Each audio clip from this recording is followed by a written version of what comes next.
الحمدللہ رب العالمین والصلاة والسلام علی سید المرسلین اما بعد فاعوذ باللہ من الشیطان الرجیم بسم اللہ الرحمن الرحیم۔ آج ایک نئے ٹاپک کے ساتھ حاضر ہوئے ہیں اور آج ہم پڑھیں گے سلسلہ نسب شریف، یعنی آپ صلی اللہ علیہ وسلم کا سلسلہ نسب شریف کیا تھا۔ تو یہاں پر سب سے پہلا سوال کیا لکھا ہوا ہے کہ آپ صلی اللہ علیہ وسلم کے والد ماجد اور والدہ ماجدہ کا نام کیا تھا؟ تو والد ماجد کا نام عبداللہ تھا اور والدہ محترمہ کا نام آمنہ تھا۔ آپ صلی اللہ علیہ وسلم کے والد کا نام عبداللہ اور والدہ کا نام آمنہ تھا۔ آپ صلی اللہ علیہ وسلم کا ددیالی نسب کیا تھا؟ تو محمد بن عبداللہ بن عبد المطلب بن ہاشم بن عبد المناف بن قصی بن کلاب بن مرہ بن کعب بن لوئی بن غالب بن فہر بن مالک بن نضر بن کنانہ بن خزیمہ بن الیاس بن مضر بن نزار بن معد بن عدنان تھا۔ اور آپ کا ننیالی نسب کیا تھا؟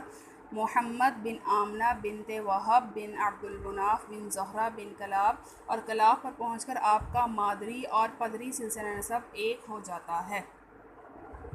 تو اگلا سوال کہ آپ صلی اللہ علیہ وسلم کی دادی اور نانی کے نام کیا تھے اور کس خاندان کی تھی؟ تو دادی کا نام فاطمہ اور نانی کا نام برہ تھا، اور آپ صلی اللہ علیہ وسلم کی تمام دادیاں اور نانیاں خاندان قریش کی شریف اور معزز گھرانوں کی صاحبزادیاں تھیں۔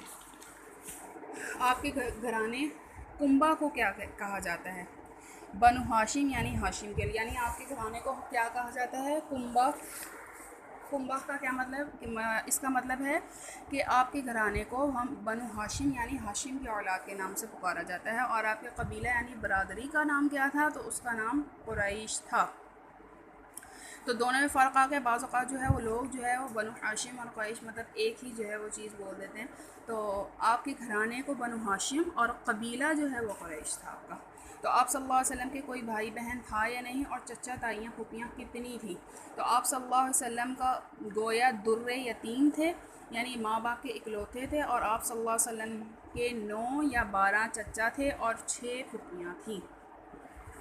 آپ صلی اللہ علیہ وسلم کا نام کس نے رکھا تھا، اور یہ نام پہلے بھی ہوا کرتا تھا یا نہیں؟ تو آپ صلی اللہ علیہ وسلم کے دادا عبد المطلب نے حضور صلی اللہ علیہ وآلہ وسلم کا یہ نام رکھا تھا۔ آپ صلی اللہ علیہ وسلم کا نام آپ کے دادا عبد المطلب نے رکھا تھا۔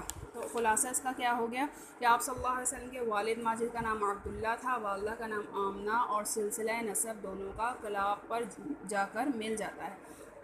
آپ صلی اللہ علیہ وسلم بنو ہاشم میں سے تھا، قبیلہ قریش تھا، اور آپ صلی اللہ علیہ وسلم کے 9 یا 12 چچا تھے اور 6 پھوپھیاں تھیں۔ تو آگے ہے آپ صلی اللہ علیہ وسلم کی پرورش، کہ ان کی پرورش کس طرح ہوئی اور کس نے کی۔ تو پہلا سوال یہاں پر یہ لکھا ہوا ہے کہ آپ صلی اللہ علیہ وسلم کے والد ماجد نے کتنی عمر پائی اور ان کی وفات کب ہوئی؟ تو مشہور زمانہ یہ ہے کہ آپ صلی اللہ علیہ وسلم کے والد ماجد کی عمر کل 24 برس ہوئی، اور آپ صلی اللہ علیہ وسلم کی پیدائش سے 2 ماہ پہلے جو ہے وہ وفات پا چکے تھے۔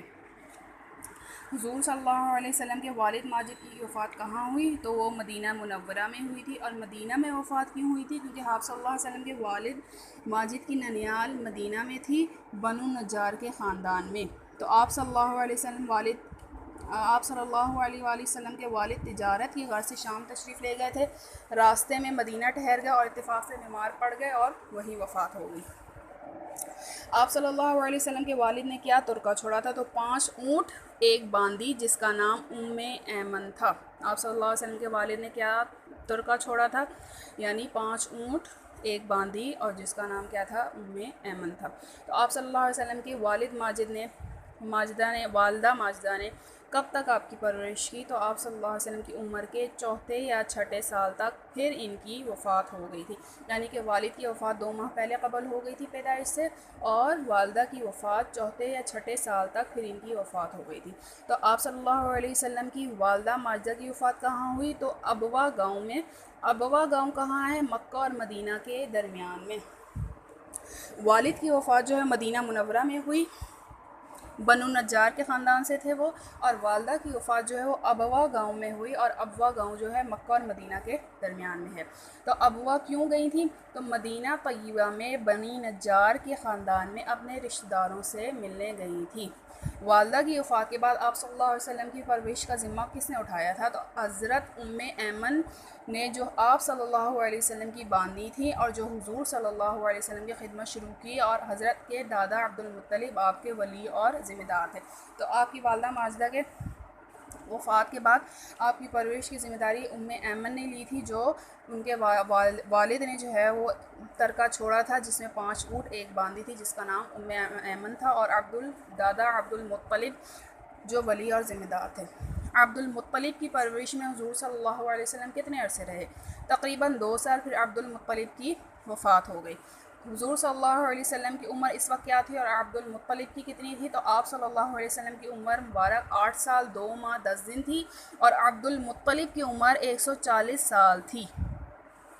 عبد المطلب کی حیثیت مکہ میں کیا تھی؟ روپیہ پیسہ تو کچھ زیادہ نہ تھا، لیکن مکہ معظمہ کے بڑے سرداروں میں سے بہت بڑے معزز آدمی تھے۔ عبد المطلب کے بعد حضور صلی اللہ علیہ وسلم کا ذمہ دار کون ہوا؟ تو آپ صلی اللہ علیہ وسلم کے چچا ابو طالب، یعنی حضرت علی کرم اللہ وجہہ کے والد ماجد۔ آپ صلی اللہ علیہ وسلم کو امی کیوں کہتے ہیں؟ تو امی ایسے شخص کو کہا جاتا ہے جو لکھنے پڑھنے سے واقف نہ ہو، چونکہ آپ صلی اللہ علیہ وسلم میں یہ بات تھی، اس وجہ سے آپ صلی اللہ علیہ وسلم کا لقب امی ہو گیا۔ تو آپ صلی اللہ علیہ وسلم امی کیوں رہے، اور بظاہر اس میں خدا کی کیا حکمت تھی؟ تو اول تو عرب میں لکھنے پڑھنے کا چرچا ہی نہ تھا، اور مکہ کے اتنے بڑے شہر میں بھی کل 5-7 آدمی ہی لکھنا پڑھنا جانتے تھے۔ تو اس کے علاوہ حضور صلی اللہ علیہ وسلم کی تربیت کرنے والے وفات پاتے رہے، تو آپ صلی اللہ علیہ وسلم نے یتیمانہ پرورش پائی، اس وجہ سے آپ صلی اللہ علیہ وسلم امی رہے۔ اور صحیح علم تو خدا کو ہے، تو آپ صلی اللہ علیہ وآلہ وسلم کو امی رکھنے میں بظاہر چند فائدے معلوم ہوتے ہیں کہ تمام دنیا کو ادب اور تہذیب سکھانے والے حضور صلی اللہ علیہ وسلم ہو، اور حضور صلی اللہ علیہ وسلم کا استاد صرف خدا ہو، کوئی انسان نہ ہو، کہ وہ یہ کہہ سکے کہ میرا سکھایا ہوا ہے۔ جس طرح پرورش کے سلسلے میں آپ صلی اللہ علیہ وسلم کو ماں باپ کے احسان سے آزاد رکھا، اسی طرح تعلیم اور روحانی تربیت کے سلسلے میں بھی کسی کا احسان آپ صلی اللہ علیہ وسلم پر نہ ہو، یہ بھی خیال نہ کیا جا سکے کہ فلاں شخص آپ کا استاد تھا تو آپ صلی اللہ علیہ وسلم سے زیادہ عالم ہوگا، معاذ اللہ۔ جب آپ صلی اللہ علیہ وسلم پر قرآن نازل ہوا تو یہ کوئی بھی وہم نہ کر سکا کہ حضور صلی اللہ علیہ وسلم کا بنایا ہوا ہوگا۔ جب آپ صلی اللہ علیہ وسلم دنیا کو عقل مندی اور دانائی اور تہذیب اور ادب کی تعلیم فرمائیں تو کوئی یہ خیال نہ کر سکے کہ پہلی کتابیں دے کر آپ اس قسم کی تعلیمات دے رہے ہیں۔ اگلا سوال کہ آپ صلی اللہ علیہ وسلم کو مصیبتوں میں کیوں مبتلا کیا گیا؟ تو قاعدہ یہ ہے کہ اللہ کے خاص بندوں پر جو ہے وہ زیادہ سختیاں کی جاتی ہیں تاکہ ان کو آزمایا جائے کہ وہ ان مصائب میں خدا کی رضامندی کا کہاں تک خیال رکھتے ہیں، اور آپ صلی اللہ علیہ وآلہ وسلم چونکہ سب سے زیادہ بزرگ اور خاص بندے تھے تو اس وجہ سے آپ صلی اللہ علیہ وسلم پر زیادہ سختیاں اور مصیبتیں نازل ہوئیں، اور گویا آپ صلی اللہ علیہ وآلہ وسلم نے بہت سے امتحانات میں بہت سی سندیں حاصل کی، اور قاعدہ ہے کہ جس کے بعد بہت سی سندیں ہوں تو اس کی قدر بہت زیادہ ہوا کرتی ہے۔ امید ہے کہ آپ لوگوں کو جو ہے وہ یہ آج کا جو ہے وہ سبق سمجھ آیا ہوگا، سلسلہ نسب شریف، اور آپ کے علم میں بھی اضافہ ہوا ہوگا، اور آپ صلی اللہ علیہ وسلم کی پرورش انشاءاللہ تعالیٰ کل ہم آپ صلی اللہ علیہ وسلم کے دودھ پینے کا زمانہ جو ہے وہ آپ سے جو ہے وہ شیئر کریں گے۔ آپ لوگوں کو اگر یہ پسند آیا آپ کے تو چینل کو لائک کیجئے، کمنٹس کیجئے اور سبسکرائب کیجئے۔ کل تک کے لیے السلام علیکم ورحمۃ اللہ۔